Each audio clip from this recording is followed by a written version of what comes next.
Roll call, all commissioners present. I'll entertain a motion for adoption of the agenda. So, Mr. Chairman.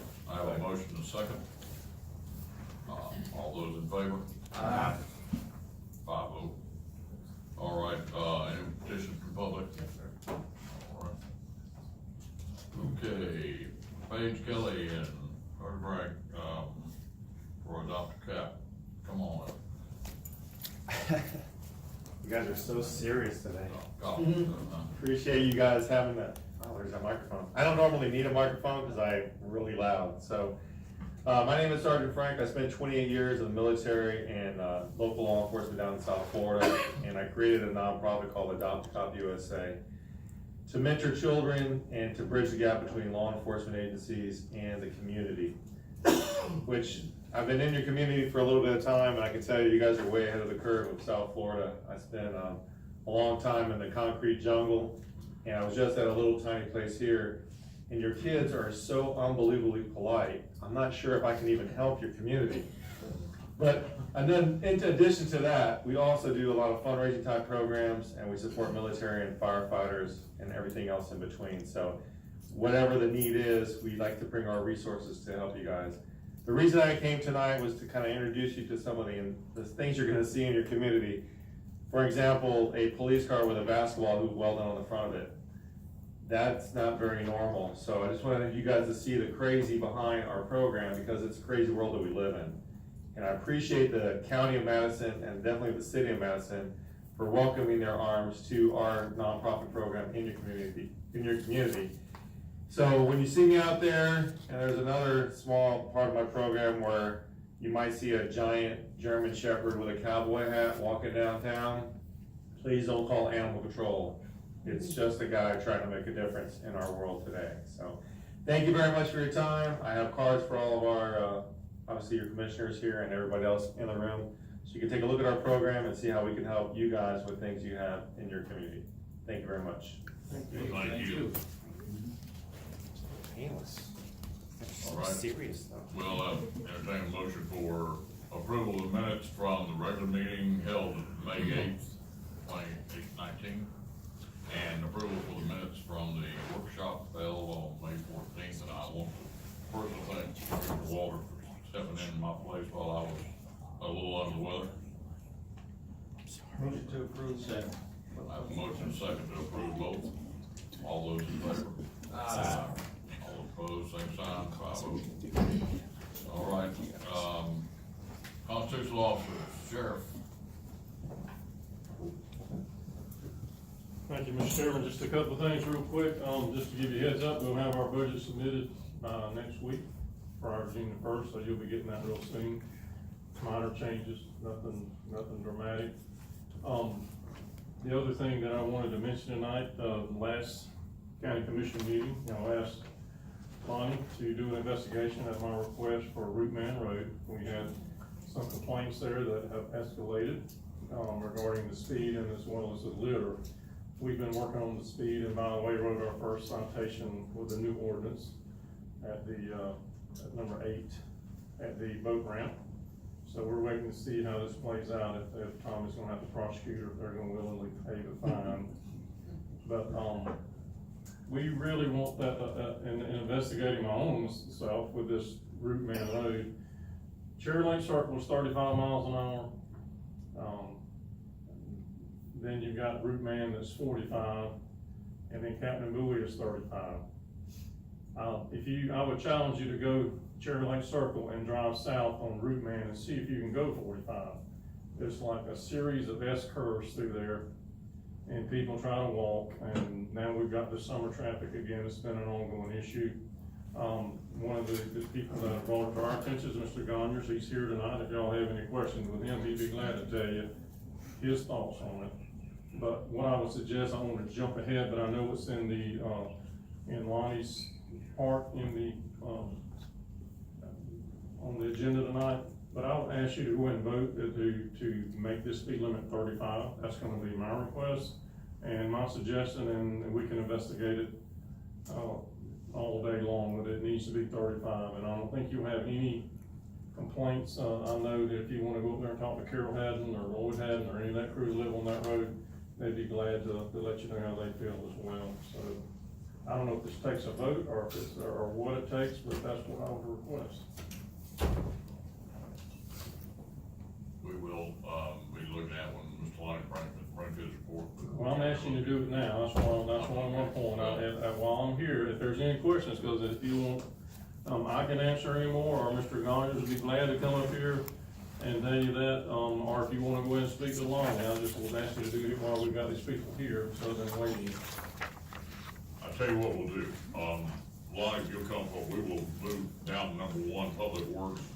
If that's all right, we will, on number one on Public Works, and, we will, hear his report and what you have in your packet.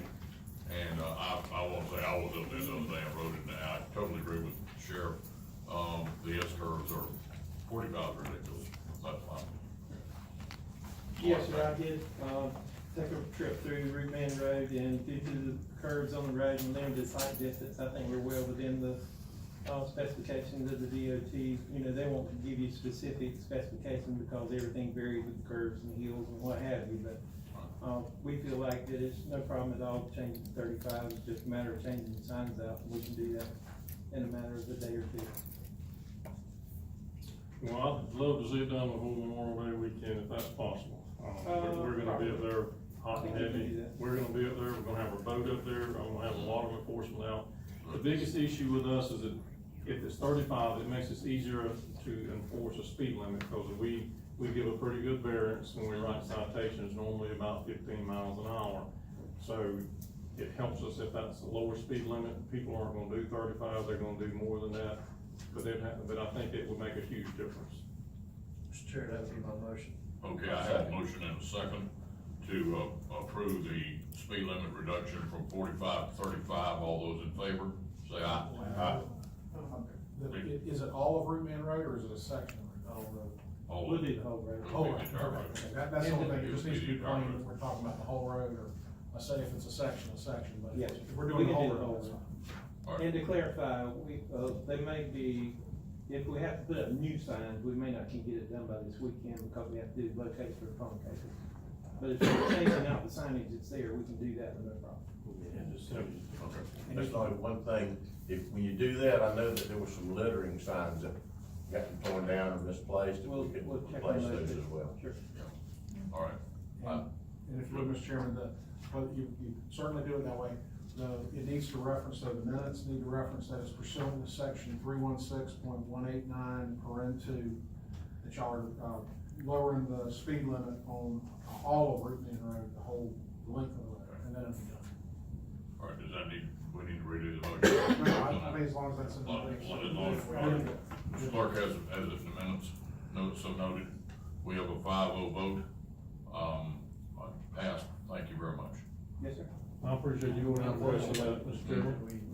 We voted. Oh, okay. We did, All right. he interrupted, Discussion. we had voted. And if you get any complaints, just feel free to send us right to me. I'm glad to talk to them. They come in here and talk to us. Thank you. I appreciate you going in and doing that. Well, All right, sure. Thank you. Do we have any other constitutional officers here right now? I don't want anything to Okay. just ask. Thank you. Okay. All right, we'll move back up, for the consent agenda. Do I have a motion? Motion, Mr. Chair. I have a motion. Second for the consent agenda. All those in favor? Aye. All those opposed, same sign, 5-0. All right, on unfinished business, we have the discussion regarding the, ordinance on the littering, which we just got through talking about a second ago, but, And that was one. I think, Ms. Reeves, you wanna address that? And what I've done, Mr. Chairman, was I put in a copy, in the packet, I put a copy of section 403.413, the Florida litter law. We talked about possibly doing an ordinance on litter. I don't know, what hole we would be plugging with a statute. You've already got a statute that prohibits littering and has fines and all that sort of stuff. I think, and let me get to the actual point, and you've got your copy there, if you get down to number 4, dumping of litter is prohibited, that's pretty, I don't know that I could do that any better in an ordinance than they did right there. The, kind of the rub, I think, is in number 6. When you look at penalties for enforcement, that's where you get into, okay, the different levels. So it's 6A, any person who dumps litter in violation of subsection 4 in an amount not exceeding 15 pounds in weight, 27 cubic feet volume, not for a commercial purpose, guilty of non-criminal infraction, punishable by civil penalty of $100. So that's I mean, for a fine with an ordinance, that's not a bad fine amount. You know, like our parking violation at Cherry Lake's like $30. So, I mean, that's $100. And then of course it goes up, the more that you litter, the more that and then the next one up is actually a misdemeanor, so that's a criminal violation, and it goes up from there. I think the issue, so I think you've got a good statute covering littering and good authority. The issue, I think, last time that was brought up is I think it's the same issue you're gonna have regardless of whether it's an ordinance or a statute, is that if you see a bunch of litter on the side of the road, how do you find who did it? How do you prove that? And the problem is, it seems to make wonderfully good and clear sense to people that if you got a bag of trash on the side of the road and I can pull a letter out of that, oh, well, whoever this letter was written to, they obviously dumped this and now we get to fine them. But that's usually not considered sufficient in courts and that type of thing. I don't know that, and that may be good, it may be bad. I don't know that an ordinance is gonna help that. I think that's a problem you're gonna have with this. So I just wanted to bring the statute to y'all's attention and put it in the packet where y'all had a chance to look at it and just see and get some clarity. You know, if y'all want me to draft an ordinance, I'm happy to do that, but what holes do you want me to plug in this statute? I don't necessarily see there are any holes in here to be plugged. I was sitting there reading this last night, and again, I was up at 5 o'clock this morning, I was sitting there drinking a cup of coffee and read it again, and I don't, honestly, as far as I'm concerned, I don't see where we improve anything by anything else. I totally agree with what you just said, that, the ordinance is there. And something else I noticed, and maybe I'm wrong, and that is that a 15-pound bag of garbage is pretty big. Garbage. A lot of the baggage, and I've seen an awful lot of road, I think every one of us have seen bags that fall blown out of trucks or laying on the side in the middle of the road sometimes. But whether they meet the 15-pound criteria was another big issue. I doubt seriously if a lot of them do. Yeah, but even under 15 pounds, it's $100 fines. Well, yeah, but again, can you prove it or? Well, those things you would actually, the officer would have to actually witness happen. That's true. In order for him to cite that anyway. And how's it gonna happen?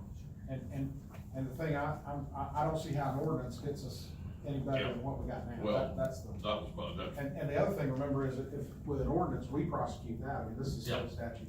Right. State attorney, it's supposed to prosecute. Well, what's the rest of it? I think the sheriff told us that last meeting is hard to prosecute, and we're doing the best we can.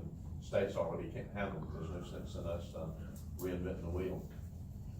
I think all of us get upset when we see a lot of litter on the road now, and I don't think, I mean, I'm keenly aware, you ride by and all of a sudden you see one blown out and somebody has hit it and they busted the bud right open and now everything is scattered from here to that door over there or maybe to the end of the building. And, it's bad, but, you know, again, how are you gonna enforce it? Well, if you actually see someone throwing it out of the car, that deserves a blue light. But other than that, I don't see what we can do better. What are the Other odds? than educating the public about not littering. Right. All right, we'll move on. I don't think there's anything else we can do there. Moving on down to number 2 under Public Works, Mr. Blair, if you will come and we're gonna discuss the, Mr. Chairman, if it's okay with you. Yes. Maybe we could do the Purple Heart and the EMS proclamation, We because can. the EMS staff may have to leave at any time, and So if you don't mind, if we could maybe move down to there. and then- Number one under new business. Yes, sir. I'd be glad to. Ms. Forrest, if you'll read. The proclamation declaring declaring May 19th to 25th, 2019 as Emergency Medical Services Week. Whereas emergency medical services is a vital public service, and whereas the members of emergency medical services teams are ready to provide life-saving care to those in need 24 hours a day, 7 days a week. And whereas access to quality emergency care dramatically improves the survival and recovery rate of those who experience sudden illness or injury. And whereas emergency medical services has grown to fill a gap by providing important out-of-hospital care, including preventive medicine, follow-up care, and access to telemedicine.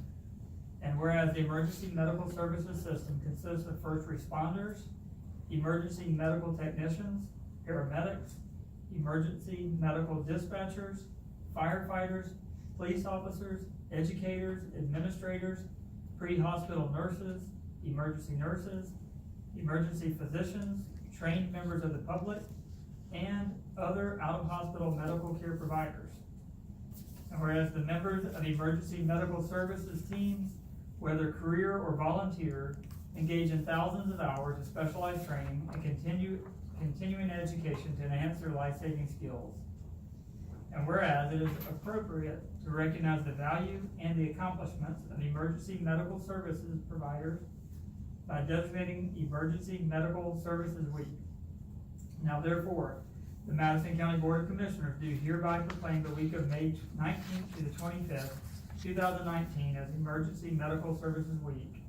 And with the theme EMS Strong, Stronger Together, we encourage the community to observe this week with appropriate programs, ceremonies, and activities. Motion to approve the proclamation. Second. A motion to second to approve this proclamation. All those in favor say aye. Aye. All opposed, same sign. Pass 5-0. Do we have the press here? You got it, Brian. Yes, sir. No press. Yeah, I'll take the picture. All right. Yes, sir, I'd like to say that, I'm very proud of the job they do. And I listen to the radio, in my office, during the day, and like yesterday, I mean, it was just one call after another. And, we appreciate the jobs that you do. I mean, I can't imagine being in an accident like yesterday, the car upside down, bleeding, and the I mean, it was some severe injuries. And to not know that you don't have somebody coming. And it just gives me comfort to know that I got people coming, that are highly qualified. So, I wanna say thank you. Appreciate the job you do. I think we all, every one of us say thank you. Absolutely. Yeah, well, Mr. Chair, before we go, I would like to sort of build on what Brian just said. During my working career going up and down the highway, to Taylor County, I ran up on 5 fatalities. If you've never seen that, it can be gross. But like Brian said, knowing that there's somebody coming to give some aid, that's a comforting feeling. But if you never ran up on an accident, I hope you never do. And I'm quite sure we can get some stories from each one of the EMS personnel about different things they have encountered. So we thank you all for what you do. Thank you. Mr. Chair. Yes. I'd like to, go a little further. I've actually been the patient that heard the EMS coming. And that's a comforting feeling that knowing help's on the way. One time was myself with a medical emergency, and the other time was my brother with a house fire. And you never know how much you appreciate hearing those sirens and seeing those lights and they come around the road when you're battling a fire. You've got a half-inch water hose you're trying to put out a house fire. So I can say I've been on the other end of it, and we really appreciate what you guys do. Mr. Chairman, I think, as a lot of these folks know that you work with, I have a special place for that too, as far as, one being 28 years of public service or safety and now almost 10 in the training aspect, but I also have a daughter that's a paramedic in Madison County, and very, very proud of everything she does every day and all the challenges that she faces. And, you know, I really commend everything for y'all, what y'all do each and every day. What else? I'll say the fire chief for last. Yes. I just wanna thank y'all too for everything you do, as a retired fire chief. And I'm glad that we getting to the point where we're at in Madison County with what we're doing, because we should've been working on this a long time ago, but I think we're headed in the right direction, so thank all of y'all. I'd just like to add to that, years and years ago, before we got the great staff we have today, and it has definitely improved over years. I've been here 48 years, and I remember, see, I can always tell Commissioner Davis, I can remember when he was a rookie police officer, but, I've actually driven the ambulance myself as a reserve sheriff's department and part-time employee, and, it has come a long way, and it is comforting to know that we have some fine staff that we do here in this county. We are very privileged to have the great staff. Thank you. Actually, one of the EMS personnel that stepped in the audience came to my aid that night. I don't know if he remembers it or not. Michael, where you at back there? I don't know if you remember that or not. Come on, Mr. Chair.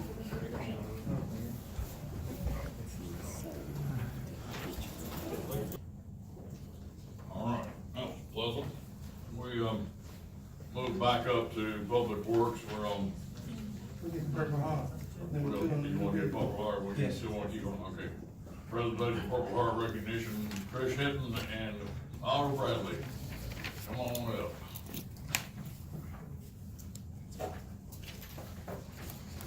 Good evening. Good evening, Trish. To all the veterans in the room, we thank you for your service. We wouldn't be here and we wouldn't have the freedoms we do without your help. And I'm sorry I stepped on Mr. Bradley. Go ahead, Mr.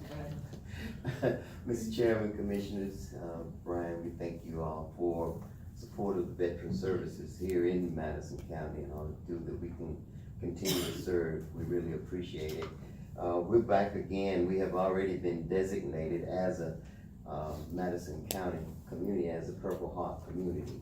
And so Ms. Hinton, she has something special that was produced by her family member, and we want to present that this evening to the county and to the county commissioners, and she's going to talk about that now.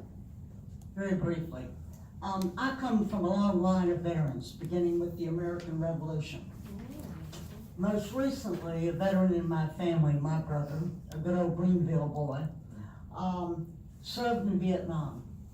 And he has been he was decorated.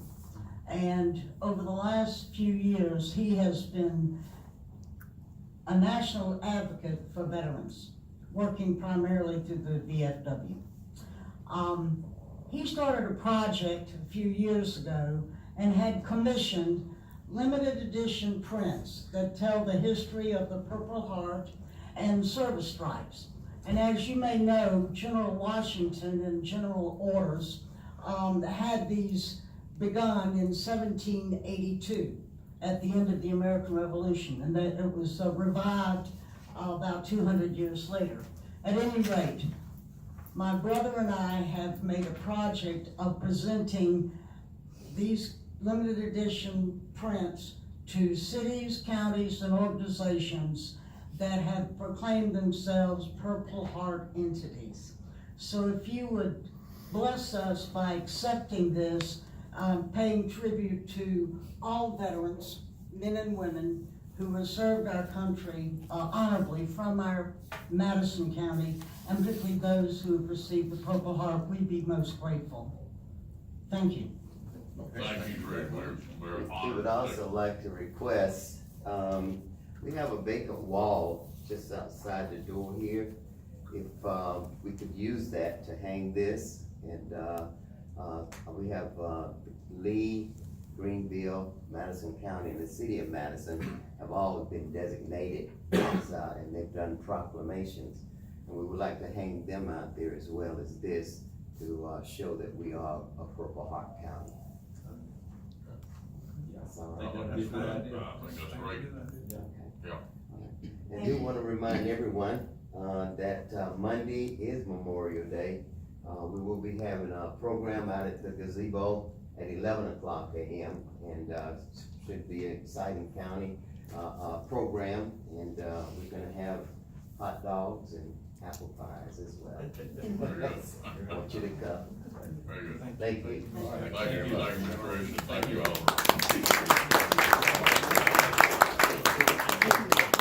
Ron? Yes, sir. Electric service again.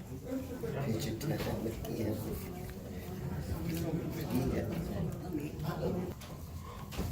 Well, we're gonna stay on task here, we may as well go on down to number 3 in the new business. Discussion regarding fencing and portion of Northeast Empress Tree Avenue for school safety. Mr. Ben Kellerbrook. Step forward. Good evening. Thank you for allowing me to come this evening. What we were trying to do, or ask y'all, probably if I can come up here and show you. We have, first off, we've already went and talked with our school at PTO, getting at Pinetta, all their parents and stuff. We also, within this loop, have went and spoke with the parents or the residents of that area to basically get their opinion and see what they have to say. But the short version of what I'm asking, this is the school site here, this 145. What we're asking is that we be able to fence across here, all the way up here into here. So basically, you would block the road here, here, and here. And then, of course, it'd have a gate, and we'd open up during school time. However, once kids get in there, we'll shut it down with the exception of this area. Now, probably the best thing to do too, instead of you per se giving us the property as far as the school, we're not asking that. We're just asking if you will allow us to fence across there and take that area in.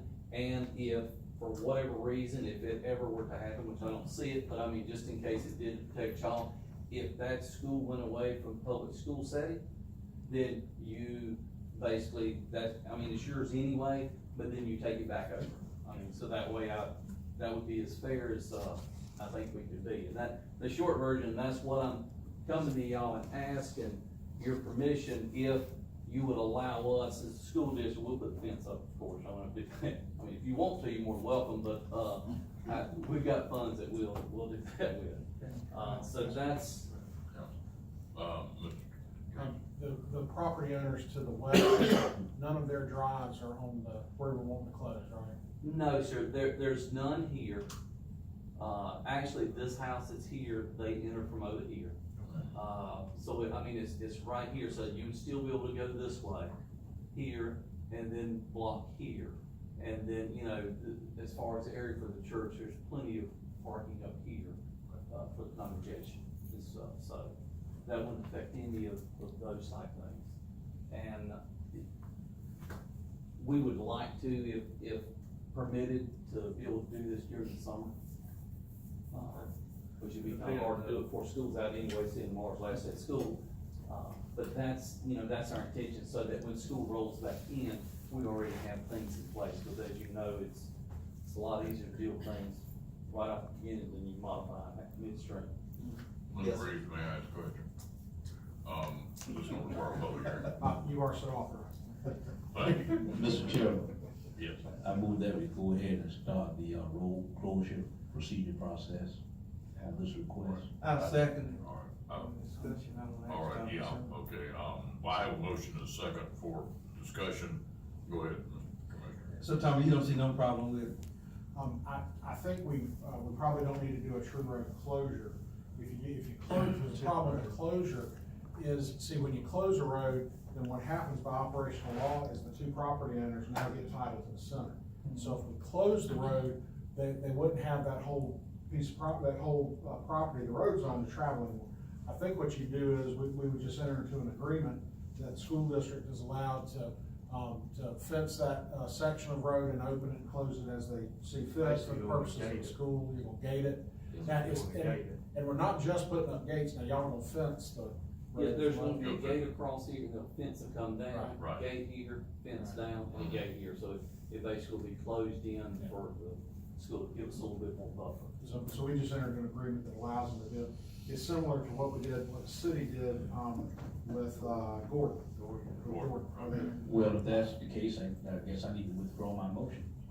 and I think, you know, we have to have a written agreement, so we can certainly get that done by our next meeting if y'all want, and then we, you know, give everybody time to look at it and have it here. And I'm envisioning something that'd be real simple. It would say the school board is gonna have the right to fence and to gate that property, they're gonna control access to it. I think the school board would be responsible for any damages or anything like that. It'd be closed during the school hours and then open. Correct, and well, at night, we'll shut it down, we'll. For public safety reasons. Correct, we shut it down, it would, for all practical purposes, be a part of the school campus, so it would be locked down. And during the day, we lock down these two and just leave this one to go in and out. I have one question. Yes, sir. What is it gonna do different than what is already done there as far as the fencing is concerned, access to the school side is concerned? What's it gonna do? One is gonna control your points of entry to here, to funnel into this area, and then we're able, you know, as we'll leave Just for buses. vehicular here. traffic then? I mean, your foot traffic onto the school side already has, it's already controlled, there's one gate that's. Yes, it's gonna slow down it's gonna stop your vehicular traffic, and it also will funnel everybody to right here. Now, when you say lock down, Lock. are you gonna lock the gate at night? Yes, sir. All right. That's not That's the good. intent. Well, what if there's a fire and somebody needs to get in there too? It would be no different than the way the school is now. You'd either cut the lock, run over it, or whatever the case may be. Yeah. Like this area here, y'all have an LZ right here, but you go right here to go into the LZ, so I mean, we don't. So the south, the east and north boundaries, are they fenced? All the way around? Yes. Yes, sir. I think it's the same as, for instance, the high school. All our campuses are fenced. If there was a fire at the high school in the middle of the night, you gotta lock them at the front gate, and correct me if I'm wrong, but firemen don't even slow down much for locks, they get cut them. They have the knock thing, but I mean, they're probably in front of the gate anyway. Okay. So is the intent with school hours, or if you, outside of school hours, it will still be closed and locked? Yes, sir. The way I understand it, the gates will be open during loading and unloading times. Absolutely. And then other than that, they'll be closed, and then any entrance into the school will come into the main office area. What was? Well, I can, excuse me, Mr. Chairman. Go ahead. I just think from the school safety perspective, especially what's been going on with the legislation all around the state, and I everywhere I go, hardening of the schools. And I know the sheriff would probably agree with this, we could put all the school resource officers and the guardians and everything out there, but until we harden our schools, and there's a lot of parents out there will argue with me about, well, we don't want it to look like a prison. Well, you know what, we need to make sure our kids are safe. I think this is a step to harden the school, and if that's what it does, then. Well, To be honest with you, if I could, as I go back when we had the PTO meeting or SACS meeting, y'all may refer to it more as PTO, remember more of that. I was looking at the feedback from parents when I started coming up with some of the changes we're gonna have to do and what we're doing, but they were extremely supportive. At the end of the day, they said if it's best for our kids, then that's what we need to do. So, I mean, that's really what it's for, is to protect our kids and our personnel there. Mr. Chairman, Yes, sir. I withdrew my motion. Yes, sir. All right, so we're gonna enter into an agreement. I'd like to ask one question. You said you talked to all the surrounding neighbors there. I wouldn't say all, we went there and talked to as many as we could, so there were a couple of course. And I would say, and now, I'm not gonna lie to you, I am sure there are a few that, don't agree with this, don't like it for whatever reason. However, I would say 90 to 95% of anybody we spoke with was in favor of that. Mr. Chairman, point of order. Yes, sir. Someone second that motion, I believe. I did, I withdraw my second too. Okay. Now I move that we enter to an agreement with the, school board Yes, sir. to put up a gate there. Well, and I think if y'all would just authorize me to draft the agreement. if y'all Well, would. I think that's authorized at Tommy. And now, unless y'all tell me differently, what I'm gonna do is I'll draft it to say that Northeast Empress Street Avenue, oh, is that all of Northeast Central Street, or is it goes on further, doesn't it? We're just talking about this area right here. Well, what we'll do is I'll put a picture of it in there and show where it's gonna be, and say that the school board is gonna assume control of that portion of it, they would have the right to fence it, to gate it, control access, you know, all of that, they're gonna be responsible for maintenance, and, probably, and indemnify the county if there are any problems, that sort of thing. So we're kind of just turning that over to the school board where they can manage the access and all that, unless y'all tell me to draft it different. But at the end, if the school goes, it's no longer school, goes back to y'all. And what we do is we'd say that either party Or can it's cancel, still- well, either party can cancel the agreement on probably, I don't know, 6 months notice or something, right? Everybody's got plenty of notice. That'll be fine, so we don't need a motion for that. We don't need to, told me to draft it, and I'll draft it, Okay, and then we'll do it the next week. Purpose for drafting. Thank y'all. Thank you, man. Thank you. Any other questions? Thank y'all. All right, I think we have gone through, except for, get back to Mr. Blair one time again. That's right again. The requesting changing the requirement for the solid waste plan on the annual one-time fees. Mr. Blair, come forward. First thing I'd like to say is that I'm pretty good at making field adjustments in this department, so I hope I work with everybody well. Anyway, Mr. Kaufman and I have been working together and stuff on that one, and we're looking for an opportunity to take the annual renewal fees for our commercial and solid waste disposal plans on that one, and somewhat, Brian, how would you say it, one time, once in a lifetime disposal plan? Yes, sir. Well, we're always looking for the opportunity to kind of streamline things and make things better. And this was brought to my attention, Clay, this last year, in that every year when a business comes in to get their business license renewed, they have to have a solid waste plan brought before the solid waste department, pay $5 for that plan. Most of the time, the plans never change. Once a business comes in and gets their plan when they first open their business, the plan really doesn't change, it just stays the same. The plan might be for Clay and them to pick up their garbage on a monthly basis, and they do that. The plan could be that they hire an outside hauler to haul their garbage, but the plans typically don't change.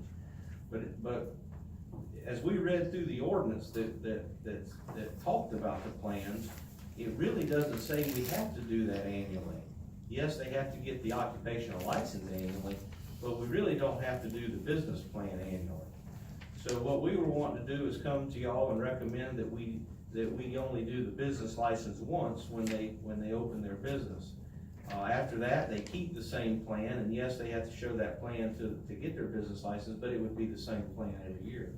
Now, if they do change their plan, if they need more garbage hauled or less garbage hauled or go out of business, then of course the plan changes. But basically, for most of the people, the plan would not change. And really, it costs us more to mail out stuff every year than we get back from the $5 solid waste plan. And so really, it's just an extra burden on businesses at this point, we feel. And so we wanted to come to y'all and recommend that we do a one-time plan instead of the annual plan. And it really, as we read the ordinance, we don't have to make a change to the ordinance. We just wanted to bring that before y'all tonight. Can we do by consensus? Now,